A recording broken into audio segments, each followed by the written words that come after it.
Republican Congressman Brandon Gill of Flower Mound, thank you so much. Welcome back to Eye on Politics. Thanks for having me. It's good to be here. You bet. So you just filed a bill that would basically ban birthright tourism in the United States, right? Tell me about this bill. Essentially. So this is a bill that I introduced alongside Jim Banks over in the Senate. We introduced the House version of it. And what it does is two things. So it simply states that illegal aliens and birth tourists are to be classified under federal law as invaders. So it clarifies their status. And secondly, it clarifies that those invaders, illegal aliens and birth tourists, are not eligible for birthright citizenship. We believe that this is, I think, sort of the next step after the Supreme Court ruling a few weeks ago, and think that it's something that everybody should be able to get behind. Do you see this passing, or obviously the Democrats are not going to go for this, I wouldn't think, but how do you see, because you're in an election year right now, and it's got to get through the Senate.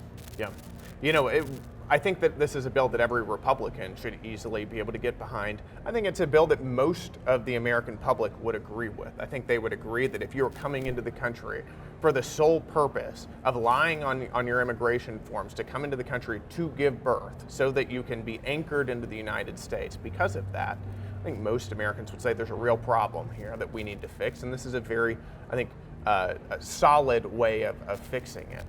So I hope that we can get some Democrats on board who can understand the importance of this legislation.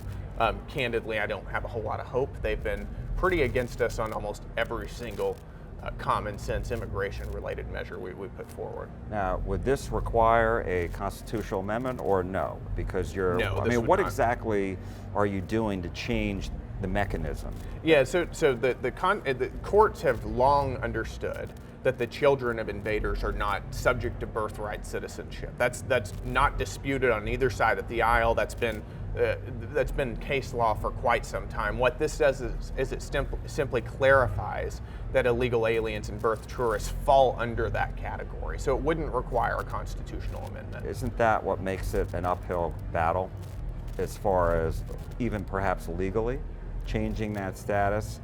Where people might say this is a child, a mom, a dad. What do you say to that?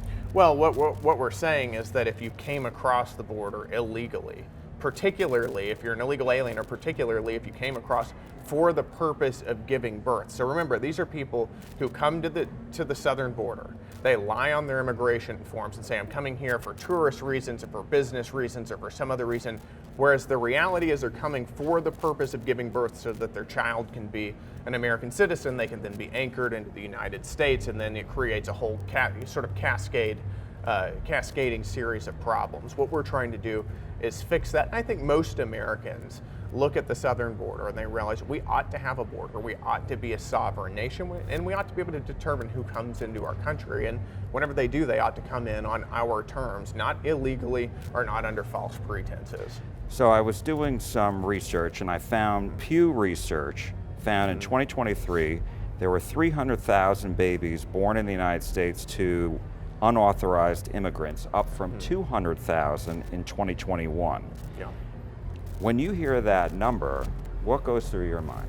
The first thing I think of is that this was an invasion at our southern border, is that I would like to be able to take my country back. I think that as a sovereign people, we ought to be able to determine, and there is nothing wrong with this, we ought to be able to determine who comes into our country. And we ought to be able to secure our homeland and secure the American dream for my daughter and my son and my future grandkids.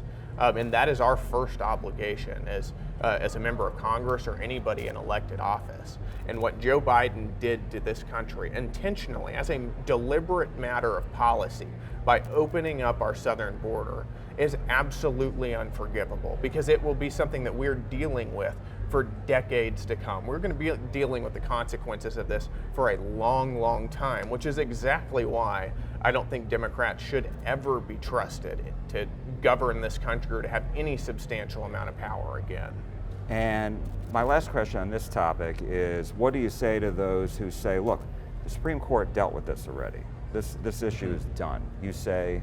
I would say that what we're doing is we're operating within the framework of the Supreme Court ruling by clarifying that illegal aliens, again, and birth tourists are in fact invaders, and that is completely consistent with the Supreme Court ruling. We're operating under that framework, but we're doing this in a way that we believe can solve this problem, that can pass constitutional and legal muster, and that I think makes sense to most Americans and secures the homeland. So we are here in Sherman Yep. at Representative Shelley Luther's Red River Roll Call, I think is what it's called, but it's a big rally. 1,200 people are here. You, other members, of elected members are here, the governor on down. Why is this so important for you to be here? Yeah. What's the big deal? I mean, it's important to make sure that I believe that Republicans control the state house. You know, there's a reason that people from all over the country, from California and New York and Illinois and everywhere else, are flooding to Texas. It's because we have created an environment in Texas that is conducive to business growth, that is a good home for people to raise families, where we have clean streets and decent schools, and we've got all of the things that sort of make someplace home for people. And we want to be able to preserve that. We preserve that by maintaining the Republican majority in the state house. And of course, the big marquee race this year is the Senate race. Yep. And I see you are out there attacking Tallarico. All He the deserves Republicans are out there.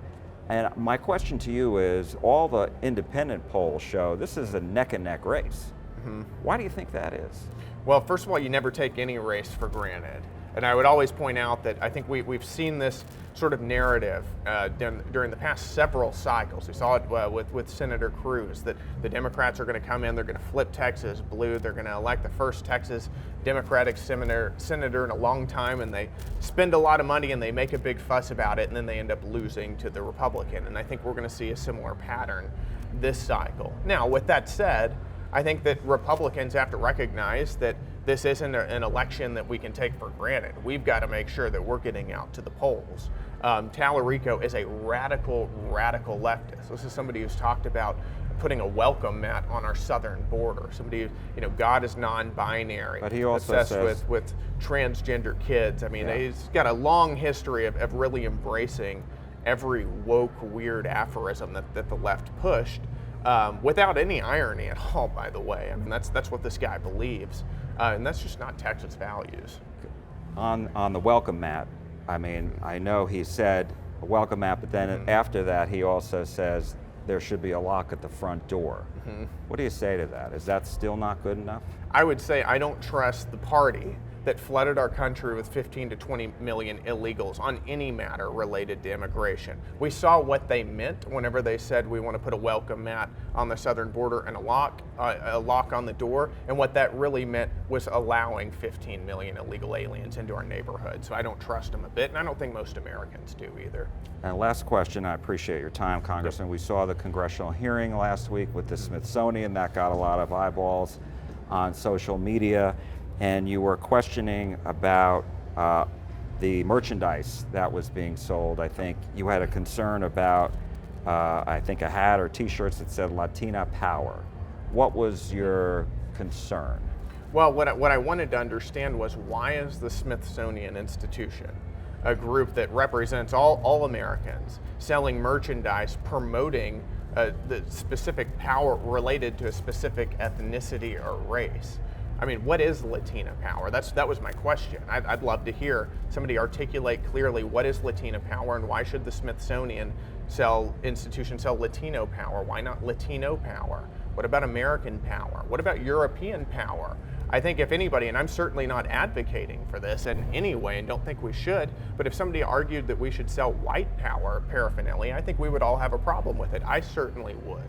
But I think that if you're going to start promoting specific ethnicities, you run into some problems really quickly. And I don't think that the Smithsonian Institution has any business getting into this sort of racialized pride and identity politics. Do you expect any changes after your question? Well, we've got to, we're looking at how the Smithsonian Institution is governed, and it's governed by a 17-person board. We're sort of looking at how we can put pressure on that board. I think that the Smithsonian Institution needs to clean house, and that things aren't going to change until Director Hardig and most of the people who work below them are fired and gone. That's pretty strong, to clean house. I mean, what we've seen here is this is really kind of the culmination of the decades-long left-wing long march through the institutions. I mean, you don't start getting racialized paraphernalia in a gift store overnight. That happens over a long period of time.